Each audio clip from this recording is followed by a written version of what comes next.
Salut, chers panafricanistes, chers surfeurs, youtubeurs et puis commentants pour l'émergence africaine, c'est le Bénin de Ningui. Je suis à vous ce soir pour parler, n'est-ce pas, de cette vidéo très troublante que j'ai vue sur les réseaux sociaux, notamment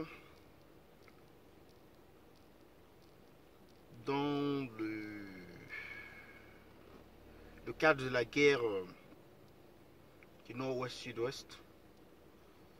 Cette guerre qui sévit, n'est-ce pas, dans cette région du Cameroun.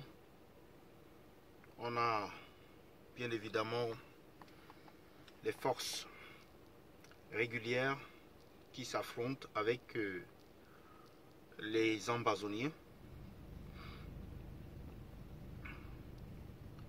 Alors, cette vidéo que vous avez certainement vue. Voilà la situation qui prévaut à Jacqueline actuellement. Voilà les policiers. Nous sommes dehors. Nous sommes abandonnés à nous-mêmes. Le commissariat vient d'être brûlé par les ambas.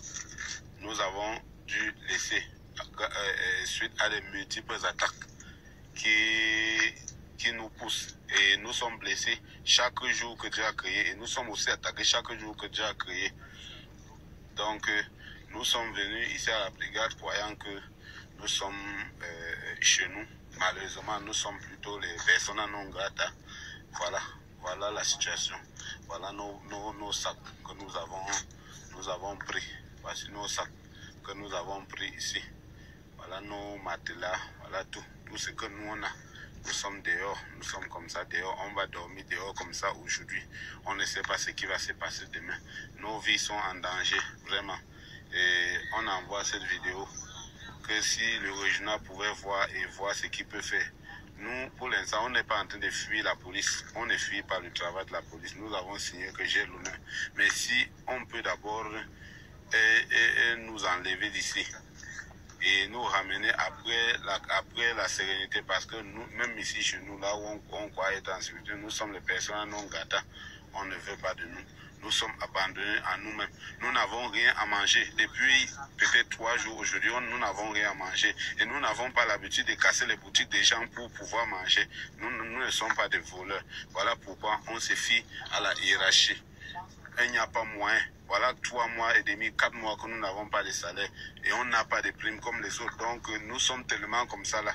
Voilà pourquoi on fait cette vidéo. Vous voyez comment nous sommes, je ne sais même pas comment dire. Donc, voilà la situation qui prévaut.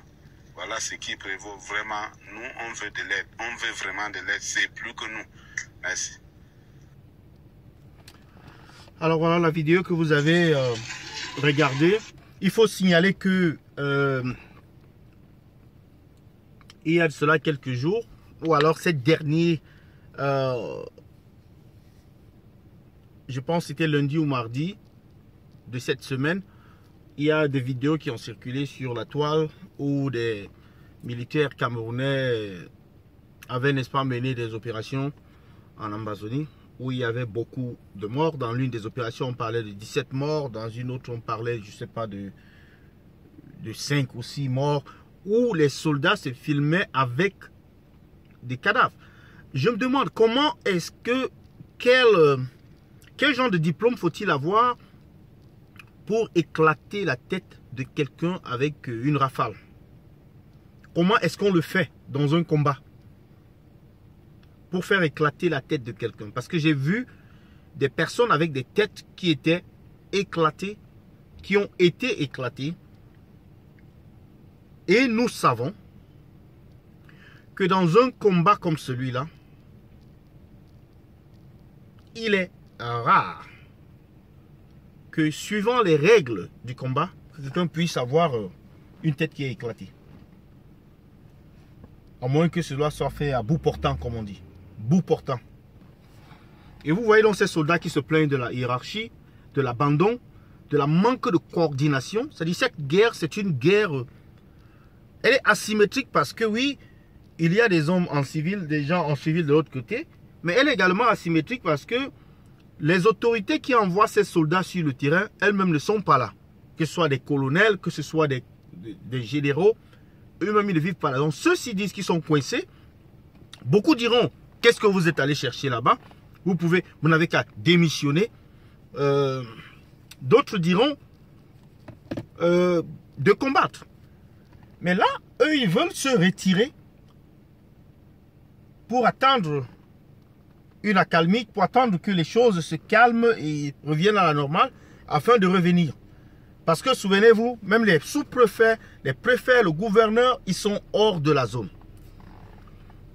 C'est une zone, pour certaines raisons, on a refusé de la déclarer zone de guerre. Parce que quand on la déclare zone de guerre, il y a un certain contingent de règles qui doivent s'appliquer. Donc, c'est mieux de laisser dans ce cafouillage comme ça. Et puis, faire les tueries, les massacres. Autoriser les tueries et les massacres. Sans qu'il y ait une quelconque colère signalée. Mais nous devons dire que c'est dommage. Avec la conférence anglophone qui est renvoyée à une date ultérieure, on a peur que le plan ici soit de tuer tous les combattants sécessionnistes, du moins ceux qui sont radicaux, pour essayer de négocier une paix avec ceux qui sont moins radicaux. Est-ce que c'est possible? Je n'y crois pas. Comment pèse-t-on les radicaux et les non-radicaux? Ou alors les radicaux, c'est tous ceux qui ont les armes, et ceux qui ne sont pas radicaux sont ceux qui n'ont pas les armes. Le dialogue, même dans les zones les plus... La Palestine et l'Israël se sont assis dernièrement. Ils s'asseyent toujours. Après avoir bombardé, tué les uns les autres, ils s'asseyent toujours pour parler. Donc là, également, on va s'asseoir. Mais à quel prix? Je vous laisse la réponse.